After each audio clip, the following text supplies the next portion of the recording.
ஆண்டவரும் இரட்சகருமாய் இருக்கிற இயேசு கிறிஸ்துவின் நாமத்தினாலே தினம் ஒரு தீர்க்க தரிசனம் என்கிற தேவனுடைய வார்த்தைக்கு உங்களை வரவேற்கிறேன். தீர்க்க தரிசனம் என்பது தேவ ஆவியால் அருளப்பட்ட தேவனுடைய வாக்குத்தத்தமான வார்த்தை மாத்திரமே. இந்த நாளுக்குரிய தீர்க்க தரிசனமான வார்த்தைகளை வாசித்து நாம் ஜெபிக்கலாம். எரேமியா 1வது அதிகாரம் 7வது வசனத்தை நான் வாசிக்கிறேன். ஆனாலும் கர்த்தர், நான் சிறு பிள்ளை என்று நீ சொல்லாதே, நான் உன்னை அனுப்புகிற எல்லாரிடத்திலும் நீ போய் நான் உனக்கு கட்டளையிடுகிறவைகளை எல்லாம் நீ பேசுவாயாக. கர்த்தர் இந்த வார்த்தைகளை நமக்கு ஆசீர்வதித்து தருவாராக. இந்த நாளுக்கு தேவன் கொடுக்கிற தீர்க்க தரிசனமான வார்த்தை, நீ சிறு பிள்ளை என்று சொல்லாதே. இந்த சத்தத்தை கேட்கிற உங்களை பார்த்துத்தான் ஆண்டவர் சொல்லுகிறார், நீ சிறு பிள்ளை என்று சொல்லாதே. எரேமியாவை குறித்து ஆண்டவர் இங்கே எழுதி வைத்திருக்கிறார். எரேமியாவை கர்த்தர் ஊழியத்திற்காய் அழைக்கிறார். தன்னுடைய வேலையை செய்வதற்காய் எரேமியாவை அழைக்கும் பொழுது அவர் இப்படி சொல்லுகிறார், நான் உன்னை தாயின் கருவில் உருவாகும் முன்னே தெரிந்து கொண்டேன். கற்பத்திலே உன்னை பெயர் சொல்லி நான் அழைச்சிருக்கிறேன். நீ எனக்காக ஊழியம் செய்ய வேண்டும் என்று எரேமியாவை அழைக்கும் பொழுது எரேமியா இப்படி சொல்லுகிறார், நான் பேச அறியேன், நான் சிறு பிள்ளையாய் இருக்கிறேன். அதுக்கு மேல உள்ள வசனத்துல அந்த வார்த்தை எப்படி போட்டு இருக்குது. அவர் சொல்லுகிறார், நான் பேச அறியேன், சிறு பிள்ளையாய் இருக்கிறேன். இந்த வார்த்தையை சொல்லி அதை கொஞ்சம் தள்ளிவிட எரேமியா பார்க்கிறார். ஆனால் தேவனாய் இருக்கிற கர்த்தர் எரேமியாவை பார்த்து சொல்லுகிறார், நீ அப்படி சொல்லாத, நீ உன்னை சிறு பிள்ளை என்று சொல்லாத. அநேக நேரங்களில் நம்முடைய வாழ்க்கையை நினைத்து அல்லது நம்முடைய வாழ்க்கையை குறித்து நம்மை நாமே ஒரு திட்டம் வைத்திருக்கிறோம். இதுக்கெல்லாம் நான் தகுதியானவன் இல்லை, இதுக்கெல்லாம் என்கிட்ட டேலண்ட் இல்லை, இதெல்லாம் என்னால செய்ய முடியாது, இதை எப்படி நான் செய்வது? அநேக நேரத்தில் என்னை குறித்து எனக்கு ஒரு தாழ்வு மனப்பான்மை இருக்கிறது. இதையெல்லாம் செய்வதற்கு என்னால முடியவே முடியாது. இந்த சத்தத்தை கேட்கிற உங்களுக்கு இந்த வார்த்தை ஆண்டவர் தீர்க்க தரிசனமாய் சொல்லுகிறார், உங்களை குறித்து யார் தாழ்மையா நினைச்சாலும் அல்லது நீங்களே உங்களை குறித்து தாழ்மையா நினைச்சாலும் ஒரு நாளும் நீங்கள் அப்படி நினைக்காதீங்கள். தேவனுடைய பார்வையில் நீங்கள் விலையேறப்பட்டவர்கள். எத்தனை பேர் இந்த வார்த்தைக்கு ஆமென் சொல்றீங்க? ஆண்டவர் மறுபடியும் உணர்த்துகிற வார்த்தை இது. யார் உங்களை குறித்து என்ன சொன்னாலும் நீங்க நம்பாதீங்க. அல்லது உங்களுடைய மைண்ட், உங்களுடைய இருதயம் உங்களை குறித்து பல்வேறு தாழ்வு மனப்பான்மையை கொண்டு வந்தாலும் நீங்கள் அதை நம்ப வேண்டாம். ஆண்டவர் உங்களை வித்தியாசமாய் பார்க்க ஆரம்பிக்கிறார். எரேமியா அவரை குறித்து அவர் பார்க்கும் பொழுது நான் சிறு பிள்ளையாய் இருக்கிறேன் என்று அவர் பார்க்க ஆரம்பித்தார். ஆனால் தேவன் எரேமியாவை சிறு பிள்ளையாய் பார்க்கவில்லை. தேவன் எரேமியாவை ஒரு தீர்க்கதரிசியாய் பார்க்க ஆரம்பித்தார். தேசம் முழுவதற்கும் பிடுங்கவும் கட்டவும் நாட்டவும் ஒரு பெரிய ஊழியத்தை செய்கிற தீர்க்கதரிசியாய் பார்க்க ஆரம்பித்தார். பிரியமான தேவனுடைய பிள்ளைகளே, உங்களை குறித்து இருக்கிற தாழ்வு மனப்பான்மையை தூக்கி போடுங்கள். சாத்தான் உங்கள் மேல் வைத்திருக்கிற பயத்தை தூக்கி போடுங்கள். ஐயோ இப்படி ஆயிருமோ, என்னால இதை செய்ய முடியுமோ, எனக்கெல்லாம் இது வராது.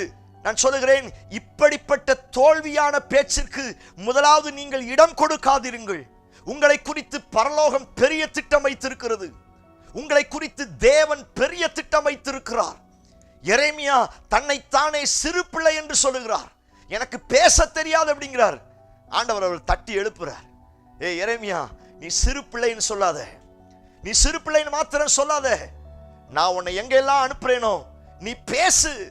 ஸ்தோத்திரம். அது கீழே வார்த்தைகளை வாசிக்கிறோம், நீ அவர்களுக்கு பயப்பட வேண்டாம், நீ அவர்களுக்கு பயப்பட வேண்டாம். யார் உன்னை விரோதமாய் பேசினார்களோ, யார் உங்களை தாழ்மையா பேசினாங்களோ, யார் உங்களை இழிவாய் பேசினார்களோ, யார் உங்களை வித்தியாசமாய் பார்த்தார்களோ அவர்களுக்கு நீங்கள் பயப்பட வேண்டாம். நான் அனுப்புவேன் அவர்களுக்கு முன்னாடி, நீ போய் பேசு என்று சொன்னார். ஸ்தோத்திரம். இந்த சத்தத்தை கேட்கிற உங்களுக்கு இந்த வார்த்தையை ஆண்டவர் தீர்க்க தரிசனமாய் சொல்லுகிறார். உங்களை குறித்து, உங்க பிள்ளைகளை குறித்து யாராவது டிஸ்கரேஜா பேசுறாங்களா? உங்களை குறிச்சு, உங்க எதிர்காலத்தை குறிச்சு, இவெல்லாம் அதுக்கு சரிப்பட்டு வரமாட்டான், இவெல்லாம் அதுக்கு லாய்க்கு இல்லை, இவெல்லாம் அதுக்கு தகுதி கிடையாது, இவனுக்கு என்ன தெரியும். உங்களையும் உங்க பிள்ளைகளை குறிச்சு சொத்துற, ஒருவேளை உங்க குடும்பத்தை குறிச்சு ரொம்ப தாழ்வா ரொம்ப இழிவா பேசுறாங்களா, ஆண்டவர் அப்படிப்பட்டவர்களுக்கு தான் இந்த வார்த்தையை சொல்லுகிறார். நீ அவர்களுக்கு பயப்பட வேண்டாம், நான் உன்னுடனே இருக்கிறேன், நீ சிறு பிள்ளைன்னு சொல்லாத, நான் உன்னை கட்டவும் அவிழ்க்கவும் நான் உன்னை பயன்படுத்துவேன் என்று கர்த்தர் வாக்குத்தத்தம் பண்ணுகிறார். எத்தனை பேர் இந்த வார்த்தைக்கு ஆமேன்னு சொல்றீங்க? இன்னைக்கு ஆண்டவர் உணர்த்துற ஒரு அழகான வார்த்தை, உங்ககிட்ட இருக்கிற தாழ்வு மனப்பான்மை எடுத்து போடுங்க.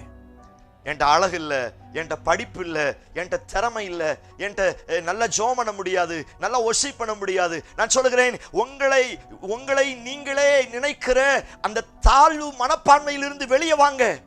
நான் அந்த வார்த்தை இப்படி சொல்லுகிறேன், நீங்கள் உங்களை பார்க்கும் வண்ணமாய் பரலோகம் உங்களை பார்ப்பது கிடையாது. உங்களை சுற்றி இருக்கிறவர்கள் உங்களை பார்க்கும் வண்ணமாய் பரலோகம் பார்க்க முடியாது. எரேமியா அவரை குறித்து அவர் பார்க்கிறார், நான் சின்ன பிள்ளை. ஆனா பரலோகம் எரேமியாவை சிறு பிள்ளையாய் பார்க்கல, பரலோகம் எரேமியாவை தீர்க்கதரிசியாய் பார்த்த ஆரம்பித்தது. எத்தனை பேர் இந்த வார்த்தைக்கு ஆமென் சொல்றீங்க? Praise God. மோசேயை கர்த்தர் ஊழியத்திற்கு அழைக்கிறார். மோசே, என் ஜனங்களுடைய சத்தத்தை நான் கேட்டேன், என் ஜனங்களை நீதான் கைட் பண்ணி வெளியே கொண்டு வரணும், நான் உனக்கு நான் பலனை தர்றேன், உனக்கு நான் வல்லமையை தர்றேன், நீ போய் அவர்களை அழைத்து கொண்டு வா சொன்ன உடனே மோசே சொன்ன இதே டிசப்பாயின்மெண்ட், இதே டிஸ்கரேஜ் வேறு என்ன சொன்னா, ஏசப்பா நான் பேச அறியாத ஒரு பையனா இருக்கிறேன், என்னுடைய நாவு திக்குவாயும் மந்த நாவுமா இருக்குது, எனக்கு சரியா பேச்செல்லாம் வராது. மோசே அவனை குறித்து தாழ்வு மனப்பான்மையா யோசிக்க ஆரம்பிக்கிறான். என்கிட்ட எல்லாம் அப்படியெல்லாம் பேச முடியாது, நான் பார்வனுக்கு முன்னாடி போய் பேசணுமே, நான் பேசும் பொழுதே ரொம்ப திக்கி பேசுவேன். ஆண்டவர் சொன்னார், மோசே நான் உன் கூட இருக்கிறேன், என்னுடைய வல்லமை உன் கூட இருக்கிறது, நீ பேச தெரியாதுன்னு சொல்லாத. நான் சொல்லுகிறேன், இதே மோசையை வைத்து பார்வோனுடைய அவனுடைய மந்திரவாதிகளுக்கு முன்பதாக சொத்துரம் அங்க இருக்கிற எல்லா ஜனங்களுக்கு முன்பதாக வாயாக மோசையினுடைய வாயோடு வாயாக இருந்து கர்த்தர் பேச ஆரம்பித்தார். எத்தனை வந்த வார்த்தைக்கு ஆமென் சொல்றீங்க? இந்த சத்தத்தை கேட்கிற நீங்கள் ஒருவேளை உங்களை நீங்களே தாழ்வா நினைக்கிறீங்களா? உங்க பிள்ளைகளை மற்றவங்க தாழ்வா நினைக்கிறாங்களா? ஆண்டவர் உங்களுக்கு தான் இந்த வார்த்தையை தீர்க்க தரிசனமா சொல்லுகிறார், உங்க தாழ்வு மனப்பான்மையை தூக்கி போடு விடுங்கள். நீங்கள் பார்க்கும் வண்ணமாகவோ, உங்களை சுற்றி இருக்கிறவர்கள் பார்க்கும் வண்ணமாகவோ உங்களையும் உங்க பிள்ளைகளையும் கர்த்தர் ஒரு நாளும் பார்ப்பது கிடையாது. பரலோகம் உங்களை எப்பயுமே பெஸ்டா தான் பார்க்கும். வேதத்தில் வாசிக்கிறோம், உள்ளவைகளை அவமாக்கும்படி தேவன் இல்லாதவைகளை தெரிந்தெடுத்தார், ஞானவான்களை வெட்கப்படுத்தும்படி தேவன் பைத்தியமானவைகளை தெரிந்தெடுத்தார் என்று வேதத்தில் வாசிக்கிறோம். நான் சொல்லுகிறேன், ஒருவேளை இன்றைக்கு நான் இல்லாதவனாய் இருக்கலாம், ஆனால் தேவனுடைய கரத்திற்குள்ளாய் அடங்கும் பொழுது கர்த்தர் என்னை அவர்களை காட்டிலும் மேலே உயர்த்த வல்லமையுள்ளவராய் இருக்கிறார். எத்தனை பேர் இந்த வார்த்தைக்கு ஆமென் சொல்றீங்க? மறுபடியும் ஆண்டவர் உங்களுக்கு சொல்லுகிற தீர்க்க தரிசனமான வார்த்தை, நீ சிறு பிள்ளைன்னு சொல்லாத, எனக்கு பேச தெரியாது, எனக்கு பேச்சு வராது, எனக்கு தகுதி இல்லை, எனக்கு டேலண்ட் இல்லை. ஆண்டவர் சொல்லுகிறார், நீ அப்படி சொல்லாத. அந்த எரேமியால அந்த 1வது அதிகாரத்துல சோத்திரம் அந்த 6 முதல் 10 அந்த வசனத்தை நீங்கள் வாசித்து பார்த்தீங்கன்னா அழகாய் அந்த வார்த்தை மறுபடியும் சொல்லுகிறது. சோத்திரம், நீ அவர்களுக்கு பயப்பட வேண்டாம். உன் முன்னாடி உன்னை டிஸ்கரேஜ் பண்ணி பேசுறாங்கல்ல, உன்னை யாரும் நம்ப மாட்டேங்கிற அப்படின்னு அவங்க சொல்றாங்களே, அவர்களுக்கு நீ பயப்பட வேண்டாம், நான் உன்னை அனுப்புவேன். அங்க ஆண்டவர் மறுபடியும் எரேமியாவுக்கு சொல்லுகிறார், நீ அவர்களுக்கு பயப்பட வேண்டாம், நான் உன் கூடவே இருக்கிறேன், நான் உன் கூடவே இருந்து நடத்துவேன். ஸ்தோத்திரம், நான் அனுப்புற எல்லாரிடத்திலும் போய் பேசு. ஸ்தோத்திரம், பார், உன்னை பிடுங்கவும் கட்டவும் நாட்டவும் இந்த தேசத்திற்காக நான் உன்னை தீர்க்கதரிசியா வச்சிருக்கிறேன். எத்தனை இந்த வார்த்தைக்கு ஆமென் சொல்றீங்க? எவ்வளவு அழகான வார்த்தை பாருங்க. நான்லாம் லாய்க்கு இல்லை, நான்லாம் ரொம்ப சின்ன பிள்ளையா இருக்கிறேன், எனக்கு பேச தெரியாது அப்படிங்கிறாரு. அவனை பார்த்து ஆண்டவர் சொல்லுகிறார், நீ பேச தெரியலன்னு தானே நீ நினைக்கிற, நான் உன் கூட இருக்கிறேன், நான் உன் கூடவே இருக்கிறேன், நான் உன் இருதயத்தில் என்னுடைய வார்த்தையை வைப்பேன், இந்த தேசத்திற்கே நான் உன்னை தீர்க்கதரிசியா வச்சிருக்கிறேன். எத்தனை பேர் இந்த வார்த்தைக்கு ஆமென் சொல்றீங்க? உங்க பிள்ளைகளை குறித்து ரொம்ப கவலைப்படுறீங்களா? என் பிள்ளைங்க எப்படி வளர? ஆண்டவர் சொல்லுகிறார், உன் பிள்ளையை கத்த தேசத்திற்கு தலைவர்களாய் வைத்திருக்கிறார், தேசத்திற்கு தீர்க்கதரிசியாய் வைத்திருக்கிறார். எல்லா ஜனங்களுக்கு முன்பதாக ஆண்டவர் உங்க பிள்ளைகளை கனம் பொருந்தின பாத்திரவான்களாய் மாற்ற வல்லமையுள்ளவராய் இருக்கிறார். வேதத்தில் வாசிக்கிறோம், அவர் சிறியவனை அவர் எளியவனை குப்பையிலிருந்து, தூசியிலிருந்து, புழுதியிலிருந்து தூக்கி விடுகிறார். நான் சொல்லுகிறேன், எந்த இடத்துல என்னால முடியாது, எனக்கெல்லாம் வராது, நான்லாம் தகுதி இல்லைன்னு நம்ம நினைக்கிறோமோ அந்த இடத்துல தான் கர்த்தர் நம்மை வாலாக்காமல் தலையாக்குவார், கீழாக்காமல் மேலாக்குவார். எத்தனை பேர் இந்த வார்த்தைக்கு ஆமென் சொல்றீங்க? நான் மறுபடியும் சொல்லுகிறேன், சாக்கு போக்கு சொல்லுவதை நிறுத்தி விடுங்கள். உங்களை குறித்து நீங்களே குறைவாய் எடை போடாதிருங்கள். மற்றவர்கள் உங்களை குறித்து குறைவா பேசினாலும் நீங்க ஒரு நாள் யோசிக்காதீங்க. உங்களுக்குள்ள ஒரு நம்பிக்கை வரட்டும், என் வலது பக்கத்தில் கர்த்தர் என் கூடவே இருக்கிறார், என் பிள்ளையின் வலது பக்கத்தில் என் கர்த்தர் கூடவே இருக்கிறார். ஒருவேளை இன்னைக்கு என் பிள்ளைகள் சாதாரண நிலைமையில் இருக்கலாம், ஆனா என் பிள்ளைகளை கர்த்தர் ஒரு நாள் இந்த தேசத்திற்கு தலைவர்களாய் மாற்றுவார், இந்த தேசத்திற்கு அதிபதியாய் மாற்றுவார். இந்த சத்தத்தை கேட்கிற தேவ பிள்ளையே, நீ சிறு பிள்ளை என்று சொல்லாதே, நீ அவர்களை பார்த்து பயப்படாத. என்கிட்ட என்ன திறமை இருக்குது, என்னால என்ன முடியும், ஒரு நாளும் டிஸ்கரேஜா பேசாதீங்க. உங்களை குறித்து பரலோகம் எப்பயுமே பெஸ்டா தான் பார்க்குது. கர்த்தர் இந்த நாட்கள் உங்களை இன்னும் அதிகமாக எடுத்து பயன்படுத்துவாராக. கண்களை மூடி எல்லாரும் ஸ்தோத்திரம் செலுத்தி ஆண்டவரை நோக்கி பார்ப்போம். Praise God in Jesus name. Hallelujah. நான் சொல்லுகிறேன், நீ அவர்களுக்கு பயப்பட வேண்டாம். ஸ்தோத்திரம். எந்த பிரச்சனை உங்களை பார்த்து டிஸ்கரேஜ் பண்ணுச்சோ, யார் உங்களை வித்தியாசமா பார்க்க ஆரம்பிச்சவங்களை ஆண்டவர் சொல்லுகிறார், நீ அவர்களுக்கு பயப்பட வேண்டாம், நான் உன்னுடனே இருக்கிறேன், நான் உன் பிள்ளையுடனே இருக்கிறேன், நான் உன் குடும்பத்துடனே இருக்கிறேன். யார் உன்னை ஓரம் கட்டணும்னு நினைச்சாங்களோ, யார் உன்கிட்ட தகுதியே இல்லைன்னு நினைச்சாங்களோ, அவர்களுக்கு முன்னாடி நான் உன்னை எடுத்து நிறுத்துவேன்னு கர்த்தர் சொல்லுகிறார். ஆனா நீ மாத்திரம் உன்கிட்ட இருக்கிற தாழ்வு மனப்பான்மை எடுத்து போடு. நான் ஏமாத்துறோம், என்கிட்ட என்ன தகுதி? ஆண்டவர் சொல்ல, நீ சிறு பிள்ளைன்னு சொல்லாத, நான் உன்னை எடுத்து பயன்படுத்துவேன் ஆண்டவர் சொல்லுகிறார்.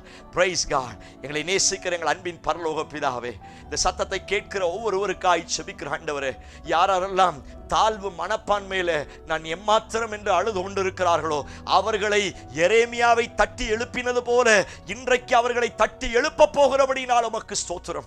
எந்த இடத்தில் பயந்து கொண்டிருந்தார்களோ, யாருக்கு முன்பதாய் பயந்து கொண்டிருந்தார்களோ, அவர்களுக்கு முன்னே கர்த்தர் தேசத்திலே ஒரு உயர்வான இடத்தில் நீர் வைக்க போகிறபடினால் உமக்கு ஸ்தோத்திரம்.